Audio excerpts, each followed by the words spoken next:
चलिए आज देखते हैं पेज क्रमांक 166 का अंतिम पैराग्राफ 10.2.2 जिसमें बता रहा है चीन में उपनिवेशवाद। 19वीं सदी में चीन के बारे में जानेंगे। ठीक है, वह किस प्रकार से उपनिवेशवाद की नीति पर अपनी बात रखता था। जनसंख्या और क्षेत्रफल दोनों के हिसाब से चीन दुनिया का सबसे बड़ा देश था। कब? 19वीं सदी में।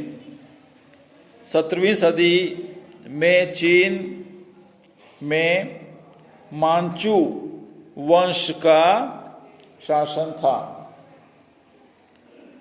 मांचू शासन काल में चीन के साम्राज्य की सीमाओं में लगातार विस्तार और वर्तमान चीन के अलावा मंगोलिया, तिब्बत इत्यादि इस राज्य के हिस्से बन गए थे। इसके अलावा चीन के शासकों का यह प्रभाव क्षेत्र कोरिया, वियतनाम आदि देश तक फैला हुआ था। ये सभी राज्य चीन के सम्राट को नजराना भेंट करते थे। नजराना मतलब उपहार भेंट करते थे। ठीक है, मांचू साम्राज्य मुख्यतः एक व्यवस्थित नौकरशाहों के द्वारा संचालित होता था। इसमें नियुक्ति परीक्षा के माध्यम से होती थी। कोई भी इस परीक्षा में शामिल होकर कामयाब हो सकता था, क्योंकि इसकी तैयारी काफी कठिन थी।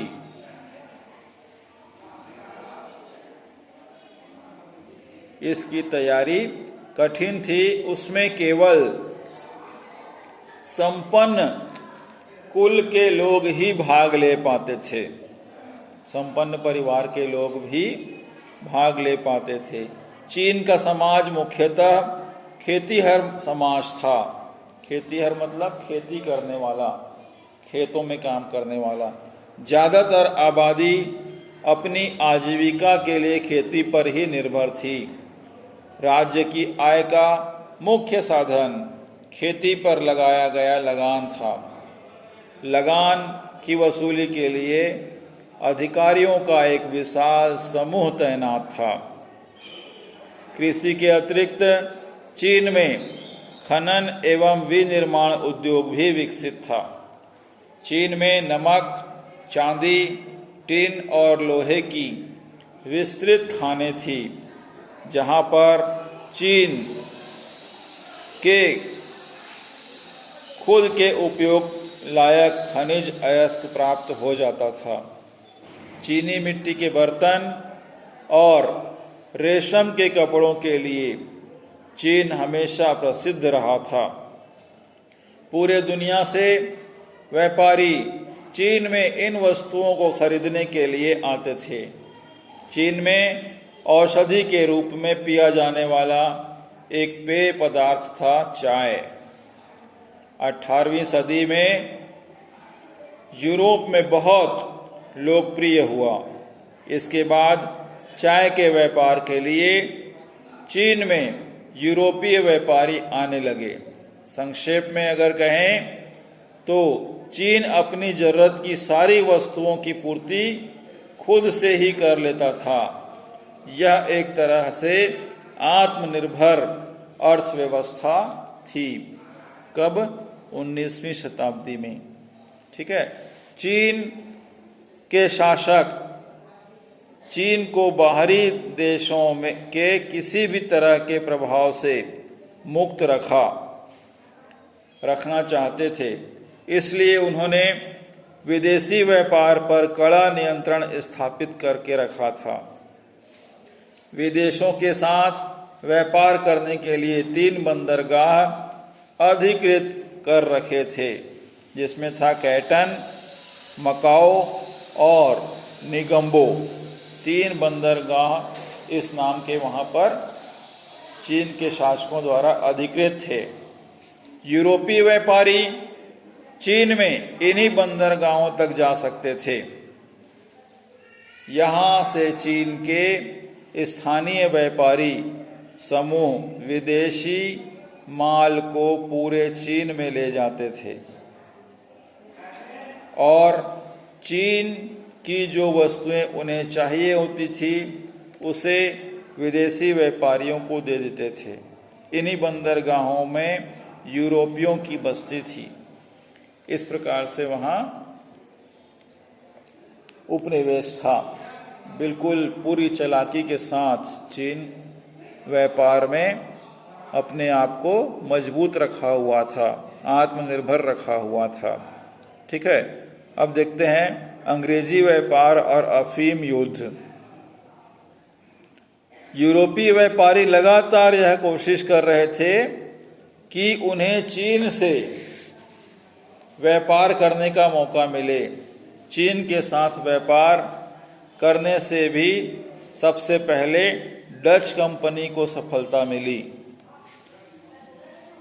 अंग्रेजों ने चीन में व्यापार करना शुरू किया तो वे चाहते थे कि उन्हें कुछ रियायतें मिले, कुछ छूट मिले, लेकिन सन 1880 तक यह संभव नहीं हो सका। चीन के साथ यूरोपीय व्यापारिक कंपनी की सबसे बड़ी समस्या यह थी कि उनके पास चीन में बेचने के लिए कुछ नहीं था। फलतः यूरोपीय व्यापारियों को अपने देश से सोना चांदी चीन में लाना पड़ता था। इस तरह व्यापार संतुलन हमेशा चीन के ही पक्ष में बना रहता था। इस बीच अंग्रेजों का शासन भारत पर बना। अंग्रेज भारत से अफीम खरीदकर चीन में बेचने लगे और इससे मिले धन से वे चीन से चाय, रेशम आदि खरीदने लगे। इस प्रकार से उन्हें भुगतान करने के लिए इंग्लैंड से सोना और चांदी लाने की जरूरत नहीं थी। उन्होंने कोशिश की कि चीन में ज़्यादा से ज़्यादा अफीम बिके ताकि उन्हें अधिक लाभ हो। चीन में अफीम का व्यापार अवैध था और मूलतः तस्करी के द्वारा होता था। तस्करी मतलब लुके छिपे। कैप्टन बंदरगाह से यह अफीम भ्रष्ट चीनी अफसरों और व्यापारियों के द्वारा चीन के अन्य हिस्सों में पहुंचाया जाता था। अफीम के इस व्यापार और अंदरूनी इलाकों तक इसकी सप्लाई का कुछ ही सालों में ऐसा असर हुआ कि बहुत बड़ी संख्या में चीन के लोगों में अफीम की लत लग गई। वे अफीम के नशे के शिकार हो गए। अफीम एक प्रकार का बहुत ही गंदा और नशीला पदार्थ है जिसे नशे के रूप में उपयोग किया जाता था। तो अंग्रेजों ने क्या किया, भारत में लोगों को, भारतीय लोगों को अफीम की खेती करने के लिए विवश किए और इस अफीम को ले जाकर चीन में, जहाँ पर अवैध कारोबार चीन में शुरू किया और अधिक से अधिक वहाँ से चाय ले जाकर इंग्लैंड भेजा करते थे। ठीक है, तो इस प्रकार से ये बंदरगाह का चित्र दिख रहा है। अफीम युद्ध एक चीनी चित्र है। इस प्रकार से अफीम लोगों तक गलत तरीके से पहुंचाई जाती थी अंग्रेजों द्वारा। ठीक है, देखते हैं आगे क्या हुआ। जब चीन शासन को इसके बारे में पता चला तो उन्होंने अंग्रेजों के व्यापारिक अधिकार को समाप्त कर दिया और कैटन से उन्हें निष्कासित करने का आदेश दिया। कैटन नाम का जो बंदरगाह था वहाँ से उसे निकालने का आदेश कर दिया। इसके कारण सन 1839 से 42 के बीच चीन और अंग्रेजों के बीच युद्ध हुआ, जिसे प्रथम अफीम युद्ध कहते हैं। इस युद्ध में चीन की पराजय हुई और सन 1842 में उसे एक अपमानजनक संधि या समझौता करने के लिए विवश होना पड़ा। इस संधि को नानकिन की संधि कहते हैं। इस संधि के अनुसार अंग्रेजों को पूरे चीन में बिना किसी रुकावट के व्यापार करने का अधिकार मिला। दूसरा, अंग्रेजों को चीनी भूमि पर अपनी व्यापारिक बस्तियां बसाने की अनुमति मिली, जिसमें अंग्रेजों का अपना कानून चल सकता था, अर्थात वहां चीन की कानून व्यवस्था न चलकर अंग्रेजों का कानून चला। इसके अलावा चीन ने ब्रिटेन को एक बहुत बड़ी राशि हर्जाने के रूप में दी। इस संधि में एक और शर्त यह जोड़ी गई कि अगर चीन किसी दूसरी यूरोपीय कंपनी को किसी भी तरह की व्यापारिक छूट देगा तो वह स्वतः ही अंग्रेजों को भी मिल जाएगी। इस प्रकार की संधि करनी पड़ी, समझौता करना पड़ा चीनियों को अंग्रेजों से। क्यों? क्योंकि वह 1842 में एक युद्ध के दौरान चीन हार गया था, जिसे प्रथम अफीम युद्ध कहते हैं, और चीन को अंग्रेजों की बात माननी पड़ी। इस प्रकार से अंग्रेजों ने चीन में भी व्यापार करके बहुत सारा धन प्राप्त किया। ठीक है, तो आज के लिए इतना ही।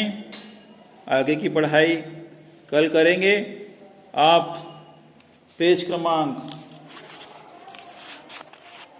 158, 159, 160, 161 और 162 5 पेज आपको एक बार फिर घर बैठे पढ़ना है।